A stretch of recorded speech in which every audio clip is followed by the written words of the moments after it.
오늘 하나님께서 주시는 말씀은 시편 44편 9절에서 26절까지 말씀입니다. 시편 44편 9절에서 26절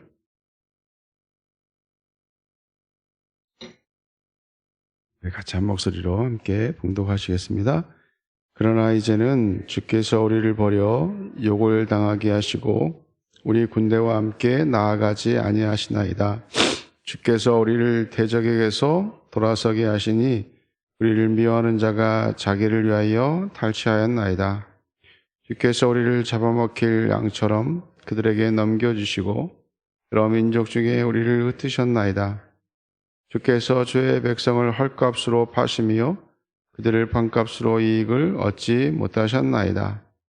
주께서 우리로 하여금 이웃에게 욕을 당하게 하시니 그들이 우리를 둘러싸고 조소하고 조롱하나이다. 주께서 우리를 뭇 백성 중에 이야기거리가 되게 하시며 민족 중에 머리를 흔듦을 당하게 하셨나이다. 나의 능력이 종일 내 앞에 있으며 수치가 내 얼굴을 덮었으니 나를 비방하고 욕하는 소리 때문이요 나의 원수와 나의 복수자 때문이니이다. 이 모든 일이 우리에게 임하였으나 우리가 주를 잊지 아니하며 주의 언약을 어기지 아니하였나이다. 우리의 마음은 위축되지 아니하고 우리 발걸음도 주의 길을 떠나지 아니하였으나 주께서 우리를 승냥이의 처소에 밀어넣으시고 우리를 사망의 그늘로 덮으셨나이다. 우리가 우리 하나님의 이름을 잊어버렸거나 우리 손을 이방신에게 향하여 폈다면 하나님의 일을 알아내지 아니하셨으니까. 무릇 주는 마음의 비밀을 아시나이다.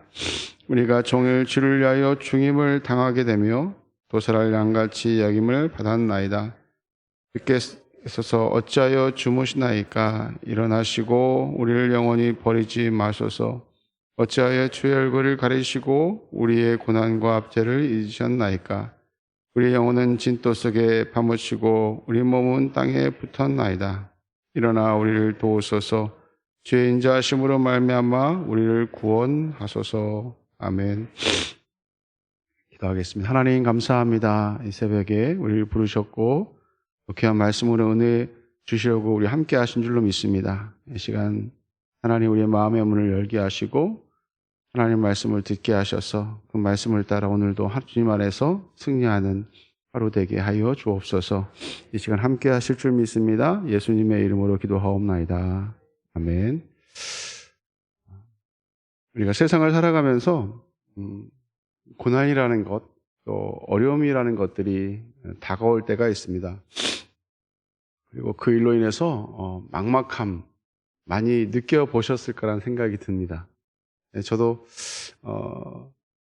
요양원에서 일을 하다 보니 생각지 않게 이러저런 어려움들이 이게 다가오더라고요.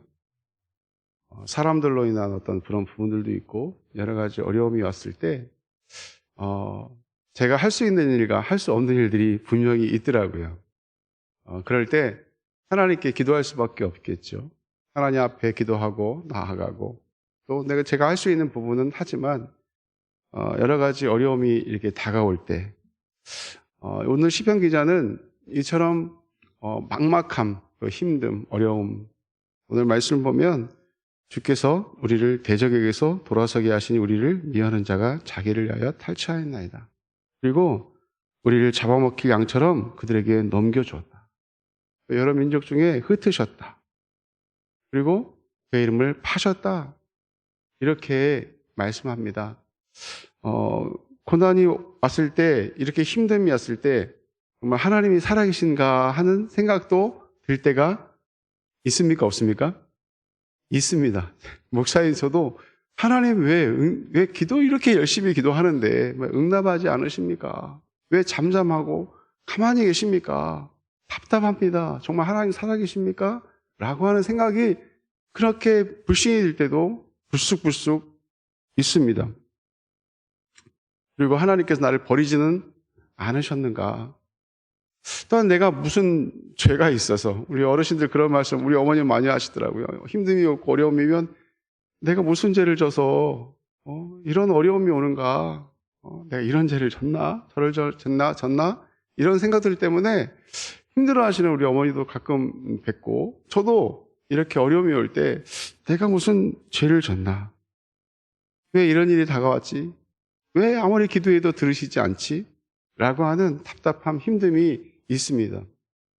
또 이런 고난이 오면 아까 말씀드린 것처럼 기도할 때 하나님 응답하지 않으셨을 때 하나님에 대한 서운함, 또 실망감이나 더 나아가선 두려움에 휩싸일 때가 있습니다. 어떻게 하지? 어떻게 하지?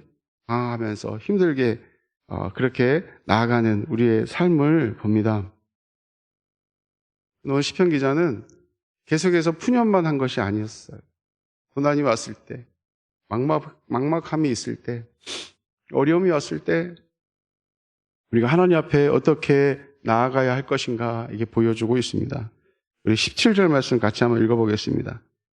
이 모든 일이 우리에게 임하였으나 우리가 주를 잊지 아니하며 주의 언약을 어기지 아니하였나이다. 우리가 이런 일이 있을 때, 힘듦이 있을 때 여전히 우리 하나님을 의지해야 될 줄로 믿습니다. 하나님 바라보아야 될 줄로 믿습니다. 저도 양원에서 작년 11월 달부터 조금 전 2월 달까지 정말 이런저런 아무리 기도해도 하나님 안 계신 것처럼 그렇게 힘들게 어렵게 막 이렇게 그런 과정들이 있었는데 그럴 때 끝까지 우리 하나님을 의지해야 한다. 예수 믿는 사람들은 행복하고 좋은 것 같아요. 그런 일이 있을 때 그래도 하나님께 나와서 하소연할 수 있잖아요. 하나님 붙들고 기도할 수 있지 않습니까? 하나님은 여전히 살아계셔서 우리와 함께 하시는 줄로 믿습니다. 이 시편 기자도 앞에 계속해서 또 뒤에도 이렇게 하나님 앞에 이 고난에 대해서 어려움이 왔을 때 하나님 어디 계십니까? 이렇게 이야기하지만 하나님 그래도 이런 어려움이 왔을 때 주님을 잊지 아니합니다. 우리는 하나님을 잊으면 안 될 줄로 믿습니다. 고난을 통해서 하나님 우리를 든든하게 세우시는 줄로 믿습니다. 더욱더 견고하게 세우시는 거예요. 늘 우리는 고난을 봤을 때 상황을 봅니다. 그 환경을 봅니다. 그 환경을 통해서 좌절하고 절망할 수밖에 없는 상황이 있을 수도 있다는 것이지요. 근데 그 고난 너머에 계신 우리 하나님을 바라보아야 될 줄로 믿습니다. 베드로가 예수님이 무리를 걸어오셨을 때 주님이라면 나를 오라 하소서 했을 때 그가 무리를 걸었잖아요. 중요한 것은 그가 주님을 바라봤을 때는 무리를 걸었습니다. 그런데 일렁이는 그 파도를 보았을 땐 그가 물에 빠져들어갔다 이렇게 말씀하고 있습니다. 우리가 어떤 상황에 우리가 상황을 바라보면 우리는 물속에 빠져들 수밖에 없는 그런 존재이지만 그 고난 너머에 계신 우리 하나님을 바라보면 우리는 무리를 걷는 그 고난을 뛰어넘는 그런 삶을 사는 줄로 믿습니다. 그래서 우리는 주님을 바라봐야 되는 거예요. 그래서 이 정말 어려울 때, 힘들 때 나의 진짜 모습이 드러나잖아요. 사람은 그런 것 같아요. 좋을 때는 다 똑같습니다. 다 잘하는 것 같고, 다 하나님 잘 섬기는 것 같고, 그렇지만 이 고난이 오고 어려움이 왔을 때, 힘듦이 왔을 때, 그때 진짜의 모습이 드러나는 것 같아요. 오늘 시편 기자는 아주 훌륭한 모범을 우리에게 보여주고 있습니다. 내가 주님을 잊지 아니하며 주님을 잊지 않는다는 것이에요. 하나님을 잊지 않고 하나님께 나아갔다 이렇게 말씀하고 있습니다. 그리고 주의 언약을 어기지 아니하였나이다 이렇게 말씀하고 있습니다. 우리는 말씀 따라 살아야 될 줄로 믿습니다. 말씀하시는 대로 그냥 바라보고 말씀하시는 대로 따라가야 하는 것이에요. 근데 우리는 이런 고난이 오고 어려움이 오고 막막함이 왔을 때 우리가 말씀보다는 뭘 봅니까? 아까도 말씀드린 것처럼 그 상황을 봐요. 그 환경을 봅니다. 그걸 통해서 내가 그걸 어떻게 극복할 것인가? 머리를 엄청 굴리죠. 머리가 팽팽팽팽 돌아갑니다. 그런데 잘 안 되더라고요. 그럴 때 하나님 말씀으로 가는 거예요. 내가 너와 함께 한다. 내가 너의 기도를 듣는다. 하나님 말씀 앞에 나아가야 되는 것이에요. 하나님 말씀을 잊지 아니하면 안 되는 것입니다. 자꾸 우리는 그런 막 왔을 때 자꾸 다른 것들을 들으려고 해요. 다른 사람의 소리를 들으려고 합니다. 세상적인 그런 것들을 들으려고 한다는 것이죠. 근데 그것이 우리에게 좋은 결말을 가져다 주지 않습니다. 우리는 하나님 말씀을 따라 살아가야 하는 것이죠. 18절 말씀 우리 같이 한번 읽어보겠습니다. 우리의 마음은 위축되지 아니하며 우리의 걸음도 주의 길을 떠나지 아니하였으나 우리의 마음이 위축되지 않는다. 이렇게 어려운 환경들, 힘듦, 막 그런 것들이 왔을 때 우리의 마음속은 두려움으로 가득가득 채워지는 겁니다. 막막함, 힘듦, 위축당하는 거예요. 마음이 위축됩니다. 악한 마귀는 우리의 약점을 너무 잘 알아서 이것을 통해서 우리를 무너뜨리는 거예요. 우리 마음이 약해지게 만드는 것입니다. 그래서 주님을 바라보지 못하도록 마음이 위축되지 아니했다. 환경의 지배를 받지 않는다. 믿음의 고난의 상황에서 우리는 빛을 발해야 될 줄로 믿습니다. 고난을 당할 때 패배의 지름길은 마음을 빼앗기는 거예요. 마음을 빼앗기는 순간 우리는 넘어지고 자빠지는 것입니다. 우리의 마음속에 염려와 또 두려움, 또 불안, 근심이 우리를 휩싸게 하는 것입니다. 이런 상황에 압도당하는 거예요.